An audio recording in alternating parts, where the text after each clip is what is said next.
Welcome to the It's Never Too Late show. I'm Marjorie Fiore, your guest host for today's show. Today we're turning the tables and interviewing Suzanne Oshima. Suzanne's a life and love transformational coach at Your Next Amazing Story. And today we have a great topic. Today's topic is the 3 things that'll push the right man away. Suzanne, before we jump in, I'd love for you to share with the audience who you are and who you serve and why. Sure. I help single women transform midlife into their best life and find love again in their next chapter. The reason why I do that is because, for women in midlife, I find that sometimes society makes us feel like we're forgotten or makes us feel like it's too late for us. And the truth is, it's never too late. It's never too late to create your next amazing love story. So I really want all women to realize that. Oh, you are so needed. And, we all know nobody ever said dating was easy, but it can be especially challenging, number one, at this age, at this midpoint, but especially if you kind of feel like, okay, I'm going to put myself out there. I'm going to do everything I can to meet the right man. And maybe you think you've met him, a good one at least, but all of a sudden you realize he's starting to kind of pull away. And you think to yourself, oh my gosh, was it something I said? Was it something I did? Is it him? Come on, which is it, Suzanne? Help me out. It's all of the above. Oh. It could be, honestly, it could be any of those things, right? And one of the things that I will tell you, Marjorie, that always breaks my heart is that when a man does pull away, what breaks my heart is I find all too often that women all of a sudden look inward and become the self-critic and start to say, oh my God, like you said, was it something I said? Was it something I did?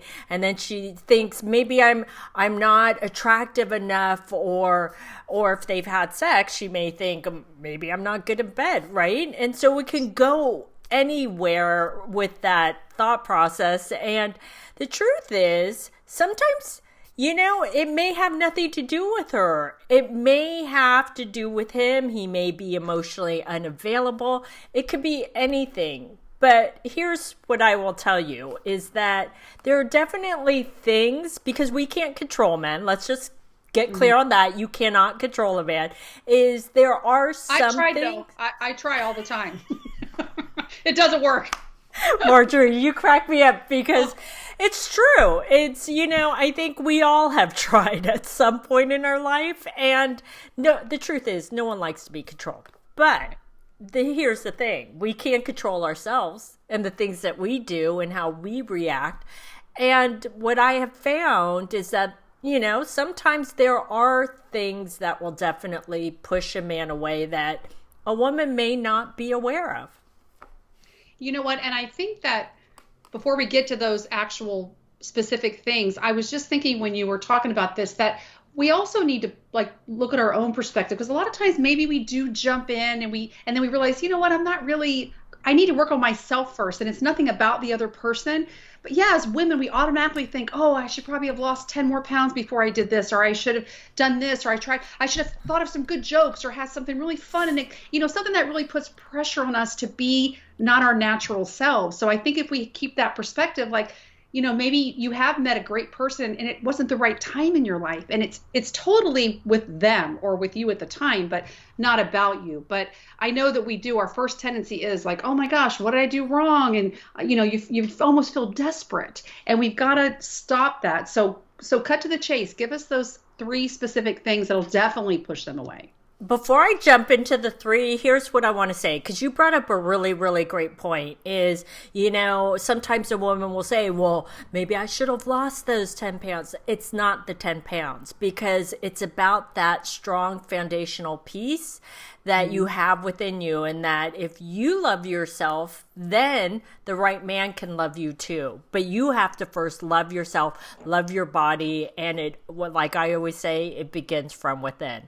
Right? Yeah, because that confidence is so attractive. Like, the other stuff falls away when somebody's so okay with themselves, even if it's a quirky sense or whatever. Like, that's attractive to most of us. Like, wow, they are so, cool with themselves and can be who they are, because we all know when somebody's putting on their best front and their best behavior. And none of us want that, especially at this point in our lives. Like, let's just be who we are. It should be easier. It should be a natural kind of like attraction. Yeah, we should make sure we look our best and we're on our best behavior, and we want to show up as our best selves, but it can't just be reduced to, like you said, a physical appearance or something you said or did wrong. So Yeah. anyway. Yeah, so one of the first things that I've noticed that can repel the right man away is a woman will say, I'm so busy. And I get it, Marjorie, you and I, we are so busy, but when you're so busy, that sends the wrong message to a man. It sends the message of, I don't have time for you, I don't have time to date. And it also sends the message to the universe of, I'm so busy, so I can't add one more thing into my plate. I can't have a relationship. I don't have time for it. And what's really interesting, Marjorie, is I always find that really busy women, right, will say to me, well, yeah, Suzanne, I am busy with my job, and I get that. We all are. But then she'll say, well, Suzanne, if the right man comes along, then I'll make the time, right? And Yeah. it doesn't work that way. You have to make the time to date in order to make the time for the right man and get into that relationship. So it's so important for women to stop sending that message to men in the universe of, I'm so busy. Well, and I think sometimes that may be like an excuse, like to really, it's can be challenging to date, and it takes a lot of effort and a lot of energy and a lot of like, oh, it's like public speaking, you think you're gonna die, you just don't want to put it all out there. But I think that if you also tell yourself you're too busy, then you can say distracted. Or when you finally do go out with somebody, you're still thinking, I don't have time for this. I don't have time for this. So you're not even going to show up fully and presently. But, we do all make time for the things that are important to us and priorities. And we know in the end, it is love and relationships that really matter. Whether are content being by yourself right now or not, we're not really meant to do life alone. And I think that you've got to make this a priority. And like you said, then the universe will conspire with you. Put that energy out there. That energy is so powerful. I'm so glad you said that, because I think a lot of people underestimate that. But you wonder why you have those days where everything goes wonderful, and you have those days where everything just seems to go wrong and it's negative. It's matching what you're putting out in the universe. So I love that you said that about our own energy, Yeah. because I do think it's an excuse. And what's interesting, Marjorie? I'm so glad you said that. And we can sometimes use as an excuse. And I know every single woman out there is like, what? No, it's not. But this is the truth. This is truth. My business coach used to say this. When you say, I'm too busy, she used to say that you have an intimacy issue. And I never got what she really meant. But if you really think about it, because then when I started to really think about it, if you're too busy, then you don't have to connect with men, right? Mm-hmm. Because you don't have the time, and you don't have to be open and vulnerable with them because I'm so busy, right? I don't have time for this.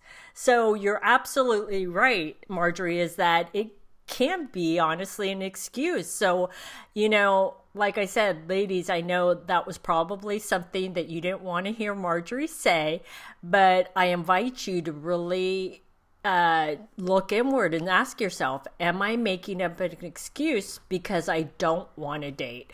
Sometimes people say, I really want to find love again, but then they're not making the time to do it, right? Mm-hmm. And I know you mentioned before on one of the other episodes that it is a numbers game. Like, you have to be willing to put yourself out there and look at your risk and your reward scenario. Like, what's the worst that's going to happen? You're still going to be by yourself. Okay, well, you got to at least risk it, because what's on the other side, like, it's so worth it.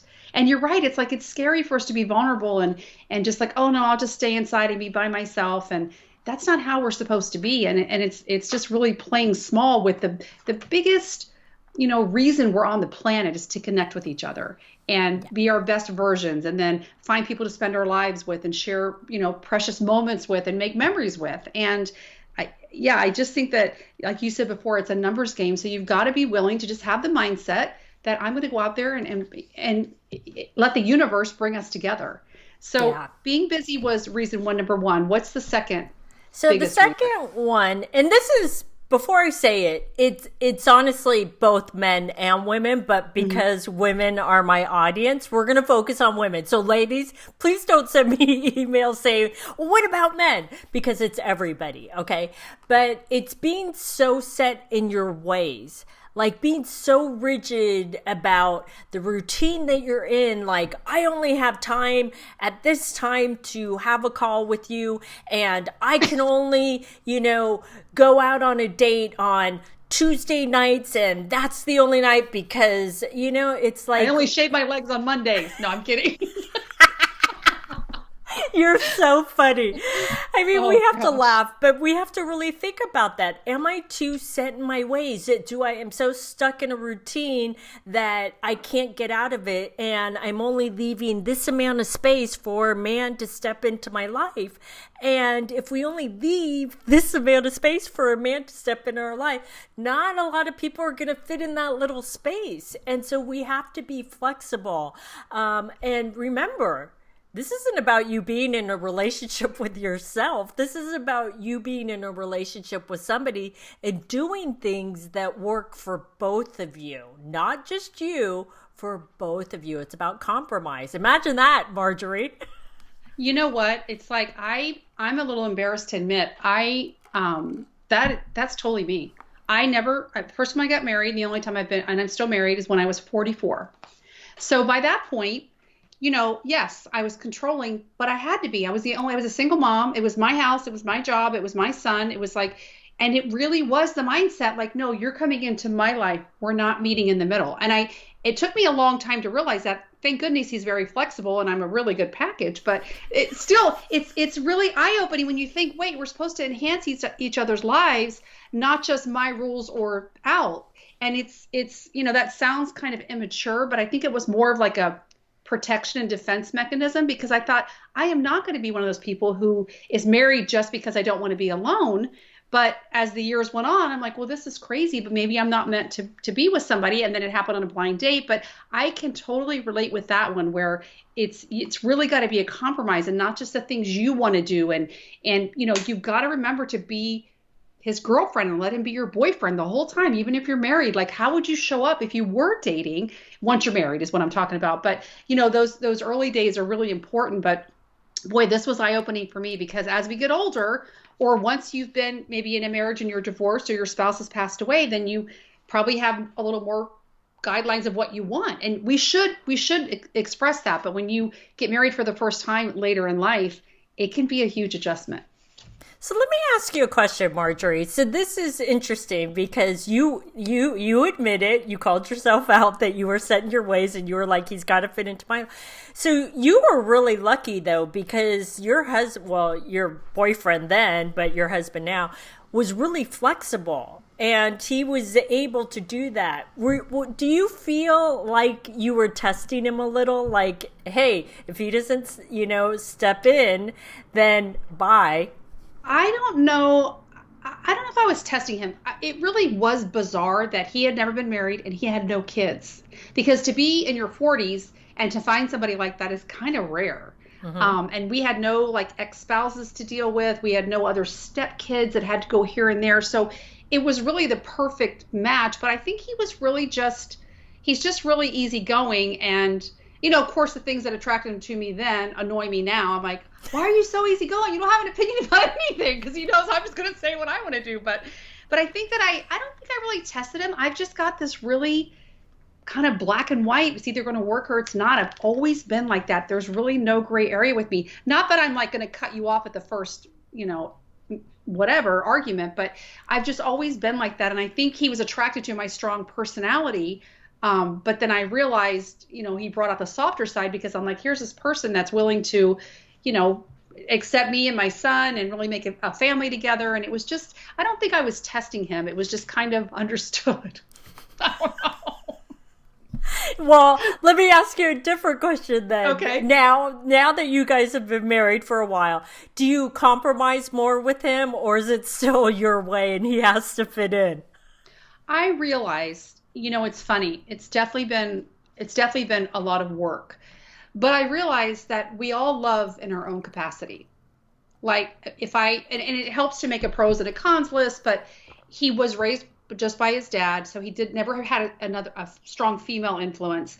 So I thought when I think that he's not meeting my needs, sometimes I'm like, no, he loves me in the capacity that he knows how, and I've got to be okay with that. And we all have our love language, but I meant, his love language is certainly different than mine, but I've got to really not dwell on those little tiny things where none of us are going to be perfect. And let me tell you, my list, his list about me is probably just as long, but we realize those best things about each other. And like my sense of security is my probably number one need above all else. Emotional security, financial security, but really just that trust, that's more important to me than anything. And he feels that for me. So I think we've just got to realize, again, it softens me because I'm like, man, if I look at, I'll hear other people talk about their husbands. I'm like, but I'm not married to him. I'm not married to him. And so I don't really like, that's what you either put up with or that's how your relationship is. So it's very individual, but it's also a cool reckoning at this age that we can have the freedom to say what we want, what we need. Especially even if I was dating again, I would still be exactly who I am. It's like, I know I'm a strong personality, but there's somebody out there for me. Thankfully, right now I'm married to him, but you know what I mean? We got to be okay with that. But it's been a really kind of like self-awareness journey to even be married at this point. I really never thought I'd be married, but it's way better than not being married for me right now. It is. Aw, I love that. Well, thank you for sharing that and being vulnerable, because I know that's not easy. But so let's go into the third thing that can push men away. And I'm laughing because I think we've all done this is, we as strong, independent women, we carry, everybody does, both masculine and feminine energy, right? And we as strong, independent women can carry more masculine energy than the average woman. And the thing is, it can be harder for us to step into our feminine energy in dating and relationships.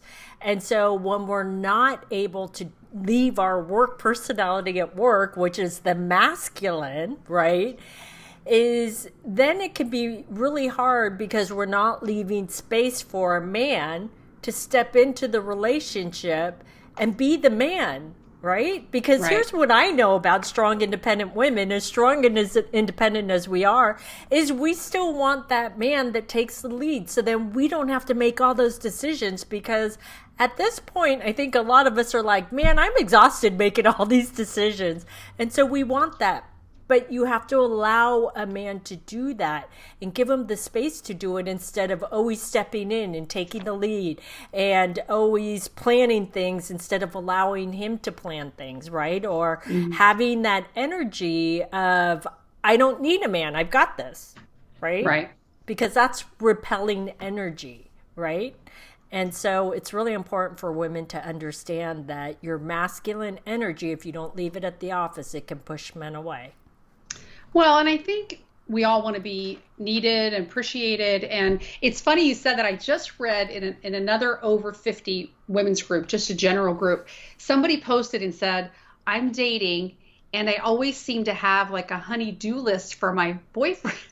Like with a new relationship, like, oh gosh, you're going to have dinner. Then can you fix the fence? Can you look at this? And the other women were saying, he wouldn't offer if he offers to do that unless he wanted to. Men want to take care of us. They want to feel like that's how they express love most of the time. So that's kind of funny. Even if we're strong women, it's almost like a breath of fresh air to relax and go, oh, I don't have to do that. I don't have to be in charge of that. Even if it's not the way you would do it. I even read that about parenting. Like just because it was about little kids, but it's like the mom's not always the best way. Like as long as it gets done, and let them, praise them for whatever they're going to help you with, but they want to feel needed. They want to feel like, you're not the one that does everything the best way. And that's not a good balance in any kind of relationship. But yeah, those natural roles, whether you're a feminist or not, like there are naturally defined roles, masculine and feminine. And like I said, I spent the majority of my life up to my 40s happened to fill both roles. So I was a very strong personality, and I can do things fast, and I can do things. I'm very efficient and I'm very resourceful, but it's like there's no trophy for being the best partner in the relationship.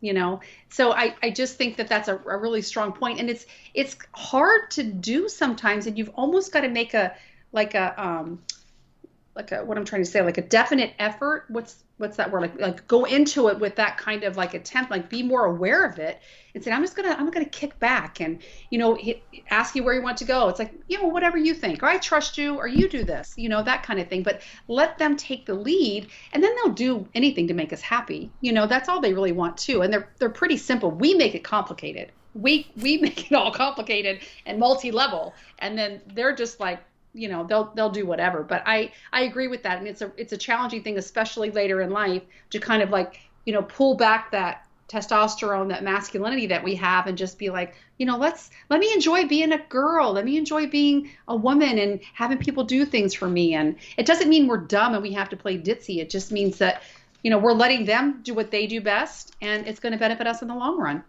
Yeah, it's so true. So I have another question for you, Marjorie. Okay. Because you shared that you got married later in life, right? And that you were a single mom, you had your son.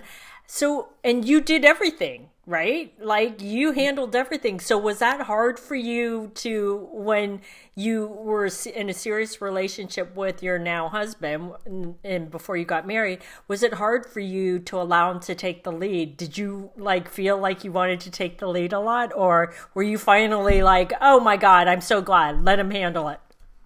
No, it was a transition. And I think for me, I always held a little bit of, because I was a single mom, and I'm like, my son it's not his choice to have one parent, up until a certain age. And I always felt not really guilty, but I felt like a responsibility. Like I've got to be the best mom and the best dad. Like that's my job, like not to have some kind of random boyfriend. And I really didn't date that much, honestly, here and there, but not a lot of serious relationships, because my focus was my son. And I'm like, okay, I've been given this blessing. It's, again, he didn't get to choose his parents. He did a good job though. But so it was definitely a transition, but it was almost like it was a relief. Like I think my husband really just wanted to have a family unit. Like he cherishes when we'd sit down at dinner and those kind of like traditional things he really, was craving, and it just became like a natural thing. So it was hard for me to pull back. It wasn't like, oh gosh, there's my Prince Charming. It wasn't like that. I almost probably was more protective, honestly. Because think about it, to that point, my son had never really heard anybody arguing. I mean, not that that's what we did, but I'm just saying, like, I kind of really controlled his environment. And just looking back, I can see that. Like when we went to my best girlfriend's house, and her dad was there, and he was older, was this big gruff guy, loved the world, but when he laughed, he was like, oh, and I was like, oh my gosh, Max has never heard somebody like that, and he hadn't. And by the end of the night, he's on his lap calling him grandpa. I'm like, that's not your grandpa, but that's okay, kind of thing. But I just really felt a responsibility to kind of keep that environment. So really, probably Max took the lead on that. And he was an easy child and lovable and so much more fun to be around. But it wasn't an easy transition. I mean, we dated for probably 4 years. And believe me, I tested him during that time. But then once we got married, I'm like, okay, well, I need to change that mindset. Like I chose a life partner. We need to build our life together. So. Yeah, I love that.